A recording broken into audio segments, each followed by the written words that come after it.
Aldous Huxley, La philosophie éternelle, chapitre 9, de la connaissance de soi-même. Chez les autres créatures vivantes, l'ignorance de soi-même est nature. Chez l'homme, elle est vice. Citation de Boès. On peut définir le vice comme une ligne de conduite à laquelle consent l'esprit et dont les résultats sont mauvais, primordialement parce qu'ils sont de nature à éclipser Dieu, et accessoirement parce qu'ils sont physiquement ou psychologiquement nuisibles à celui qui s'y adonne ou à ses semblables. L'ignorance de soi-même est une chose qui répond à ces descriptions. Dans ses origines, elle est volontaire, car par l'introspection et en écoutant les jugements d'autrui sur notre caractère, nous pouvons tous, si nous le désirons, arriver à une compréhension fort juste de nos lacunes et de nos faiblesses, ainsi que des motifs réels de nos actions en tant qu'opposés à ceux que nous avouons et affichons. Si pour la plupart nous demeurons ignorants de nous-mêmes, c'est parce que la connaissance de soi-même est douloureuse et que nous préférons les plaisirs de l'illusion. Quant aux conséquences d'une telle ignorance, elles sont mauvaises, d'après tous les critères, depuis l'utilitaire jusqu'au transcendant. Mauvaise parce que l'ignorance de soi-même conduit à un comportement non réaliste et cause ainsi des difficultés de toute nature à tous les intéressés. Mauvaise parce que, sans la connaissance de soi-même, il ne peut y avoir d'humilité véritable, et partant, pas d'anéantissement efficace du moi, donc pas de connaissance unitive du fondement divin sous-jacent au moi et généralement éclipsé par lui. L'importance, la nécessité indispensable de la connaissance de soi-même a été proclamée avec insistance par les saints et les docteurs de chacune des grandes traditions religieuses. Pour nous occidentaux, la voie la plus familière est celle de Socrate. Plus systématiquement que Socrate, les interprètes hindous de la Philosophia Perennis ont appuyé sur le même thème. Il y a par exemple le Bouddha dont le discours sur l'instauration de l'attention expose avec cette façon positivement inexorable d'épuiser toutes les possibilités caractéristiques des écritures palies, tout l'art de la connaissance de soi-même dans toutes ses branches, connaissance de son corps, de ses sens, de ses sentiments, de ses pensées. Cet art de la connaissance de soi-même se pratique en vue de deux buts. Le but immédiat, c'est qu'un frère, quant au corps, continue à surveiller le corps de telle façon qu'il demeure ardent, calme et attentif, ayant vaincu aussi bien les aspirations que le découragement fréquent dans le monde. Et de même en ce qui concerne les sentiments, les pensées et les idées, il les surveille tous de telle façon qu'il demeure ardent, calme et attentif, sans aspiration ni découragement. Au-delà et par l'entremise de cette condition psychologique désirable, gît la fin dernière de l'homme, la connaissance de ce qui est sous-jacent au moi individualisé. Dans leur vocabulaire propre, les auteurs chrétiens expriment les mêmes idées. Nous citons le maître Eckhart. Un homme a en lui des peaux nombreuses, recouvrant les profondeurs de son cœur. L'homme connaît tant de choses et ne se connaît pas lui-même. Ah, 30 ou 40 peaux ou cuirs tout à fait semblables à ceux d'un bœuf ou d'un ours,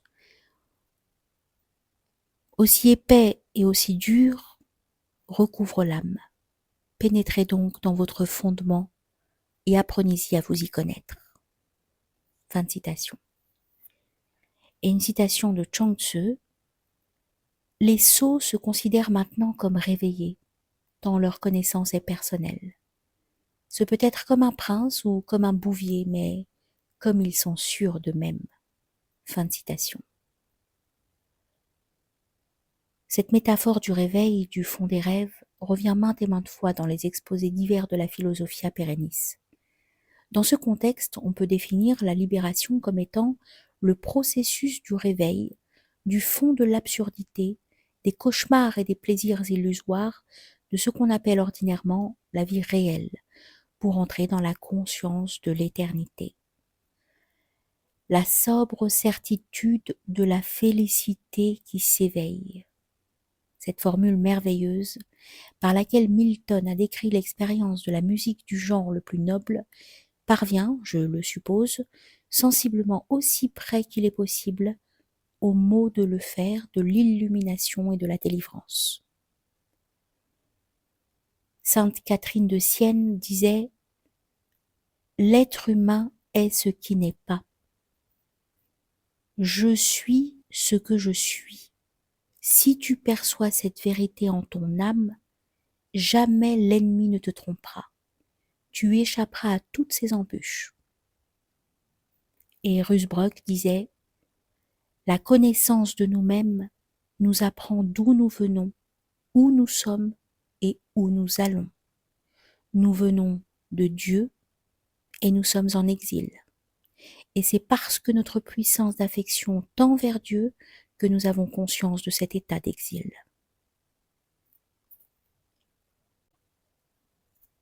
Le progrès spirituel s'effectue par la connaissance croissante du moi en tant que rien et la divinité en tant que réalité embrassant toute chose.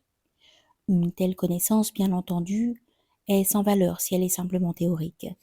Pour être efficace, il faut qu'on en ait conscience à titre d'expérience immédiate, intuitive, et qu'on agisse d'une façon appropriée. Au sujet d'un grand maître de la vie spirituelle, Étienne Gilson écrit ce qui suit.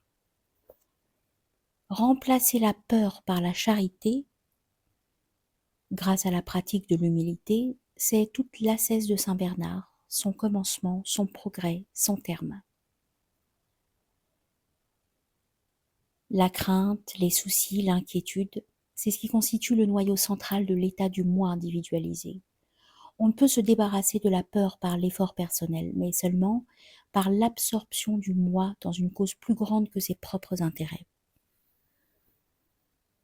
L'absorption dans une cause quelconque débarrassera l'esprit de quelques-unes de ses craintes. Mais seule l'absorption dans l'amour et la connaissance du fondement divin peut le débarrasser de toute crainte. Car quand la cause est moindre que la plus élevée, le sentiment de peur et d'inquiétude est transféré du moi à cette cause, comme lorsque un sacrifice héroïque pour un individu ou une institution aimée s'accompagne d'inquiétude à l'égard de ce pourquoi le sacrifice est accompli. Tandis que si le sacrifice est accompli pour Dieu ou pour d'autres, pour l'amour de Dieu, il ne peut y avoir ni crainte ni inquiétude restante, puisque rien ne saurait être une menace au fondement divin, et l'échec et le désastre eux-mêmes doivent être acceptés comme conformes à la volonté divine. Il y a peu d'hommes et de femmes chez qui l'amour de Dieu soit assez intense pour rejeter cette crainte et cette inquiétude projetées sur des personnes ou des institutions chéries. Il faut en chercher la raison dans le fait que peu d'hommes et de femmes sont assez humbles pour être capables d'aimer comme il le faudrait. Et ils manquent de l'humilité nécessaire parce qu'ils ne possèdent pas la connaissance pleinement conçue de leur propre néant personnel. Nous allons citer Lacordaire. L'humilité ne consiste pas à se cacher ses talents et ses vertus, à se croire pire et plus ordinaire qu'on est, mais à connaître clairement tout ce qui nous manque et à ne pas nous élever parce que nous avons attendu que c'est Dieu qui nous l'a donné gratuitement et que même avec tous ces dons, nous sommes encore infiniment peu de choses. Fin de citation. Citation de Fénélon. À mesure que la lumière s'accroît, nous nous voyons plus mauvais que nous ne le pensions. Nous sommes stupéfaits de notre cécité antérieure. À mesure que nous voyons sortir de notre cœur tout un essaim de sentiments honteux, semblables à des reptiles immondes, se glissant hors d'une caverne cachée. Mais il ne faut être ni stupéfait ni troublé. Nous ne sommes point plus mauvais que nous ne l'étions. Au contraire, nous sommes meilleurs.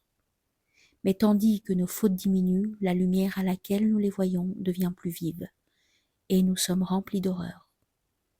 Tant qu'il n'y a pas de signe de guérison, nous ne nous rendons pas compte de la profondeur de notre mal. Nous sommes dans un état de présomption aveugle et de dureté, la proie de l'illusion sur nous-mêmes. Pendant que nous poursuivons notre route avec le flot, nous n'avons pas conscience de son cours rapide.